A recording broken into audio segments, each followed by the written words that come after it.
নমস্কার দর্শক বন্ধুরা, আমি ঘরোয়া রান্নাঘর থেকে অপর্ণা বলছি। আজকে আমার রেসিপি পার্শে মাছ। আমি মাছগুলো নিয়েছি। পার্শে মাছ খুব মিষ্টি মাছ, খুব খেতে ভালো লাগে, কিন্তু রোজ একঘেয়েমি ঝোল না খেয়ে আজকে আমি একটু অন্যরকমভাবে বানাচ্ছি।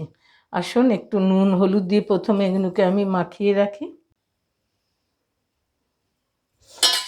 একটু মাখিয়ে নিতে হবে। আমি গ্যাসে তেল দিয়ে দিয়েছি। তেলটা কড়াইয়ের মধ্যে একটু মাপ করে দিয়ে দিয়েছি। এবার ওতে আগে ভেজে নেব। পার্শে মাছের অনেক ভিডিও রেসিপি আপনাদের কাছে শেয়ার করেছি বন্ধুরা, সেগুলোও দেখবেন, সেগুলোও খুব খেতে ভালো লাগে। এটা একটু অন্যরকমভাবে বানাচ্ছি। এইভাবে মাছগুলো এখন ভেজে নেব। আগে তেলটা গরম হোক। এবার আমি মাছগুলো, তেল গরম হয়ে গেছে, ছেড়ে দিলাম।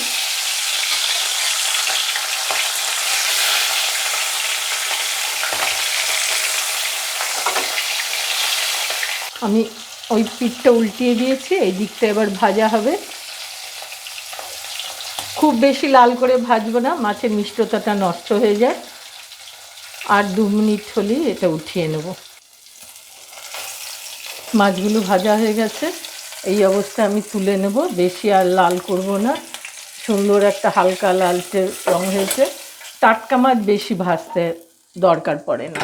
দর্শক বন্ধুরা, কী সুন্দর লাল রঙটা হয়েছে। এই হালকা লাল রঙে আমি ভেজে তুলে নিলাম। এবার আমি, তেলটা গরম আছে, একটু আঁচটা অফ করে দিয়েছি, কেননা পুড়ে যাবে মশলাটা। আমি এই অফ করে দেওয়ার পরে একটু 5 ফোড়ন দিয়ে দিচ্ছি। আর সবথেকে যেটা জন্যে আমি দেখাচ্ছি রেসিপিটা, এটা হচ্ছে, আমি দেখুন এর মধ্যে সব রকম সবজি দিয়ে এটা করছি। আলু, বেগুন, কাঁচকলা, মূলো সব দিয়ে দিয়েছি। লাস্টে বড়ি ভেজে দেব। এই সবজিগুলো সকলে সবসময় খেতে পারে না, খায়ও না বাড়ির মানুষেরা। একটু এইভাবে বানালে খাওয়াও হয়, আর সবজি মাছের ঝোল একসাথে খাওয়া হয়ে যায়। আমি এই সব দিয়ে একবারে এটা করছি, এই জন্য সবজিগুলো দিয়ে দিলাম। এবার আমি গ্যাসটা জ্বেলে দিলাম। একটু সবজিগুলো ভাজা হবে, একটু সময় লাগবে।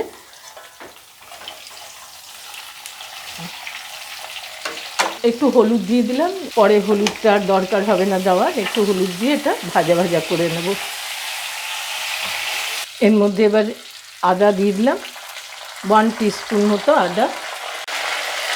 জিরেও 1 টিস্পুন দিলাম, আর একটু 1 টিস্পুন ধনে জিরে আদা দিয়ে এই ঝোলটা হবে। 2টো কাঁচা লঙ্কা দিয়ে দিলাম, আর একটু টমেটো দিয়ে দিলাম।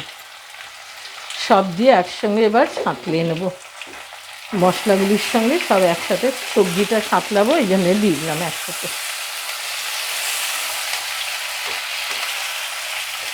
অল্প একটু জল দিয়ে দিলাম, ঝোলের সঙ্গে মশলাটা ভাজা হবে, এই জন্য ভাজা হওয়ার জন্য একটু জল দিলাম। এবার আমি একটু ঢাকা দিয়ে দেবো, ওগুলো ভাজা হবে। আমি বলেছি বড়ি দিয়ে করব, বড়িটা আমার এই ছোটো ইয়েতে ভেজে নিচ্ছি। একটু ভেজে নিয়ে তারপরে আমি এটার মধ্যে দেব। এবার ঝোলের মাপ করে আমি লবণটা দিয়ে দিলাম, এটা যার যার বাড়ির টেস্ট হিসেবে দেবেন। আর অল্প একটু মিষ্টিও দিলাম। যা কিছু দেওয়ার সব হয়ে গেল, আর কিছু দেওয়ার নেই। এবার একটু দেখুন ভাজা ভাজা হয়ে গেছে, কি সুন্দর মশলা দিয়ে তরকারি সব একসঙ্গে ভাজা হয়ে গেছে। এবার মাপ করে জল দিতে হবে, যে যেমন ঝোল খান সেই মাপ হিসেবে দেবেন। আমি আমার বাড়ির মাপ হিসেবে দিলাম। বেশি ঝোল করলে এটা না টেস্টটা খারাপ হয়ে যাবে। আমি প্রায় 2 কাপ মতো জল দিলাম। এতে এই সবজিগুলো সেদ্ধ হয়ে যাবে, তারপরে একটুখানি মাছগুলো দিয়ে নামাবো। এবার আমি ঢাকা দিয়ে দিলাম।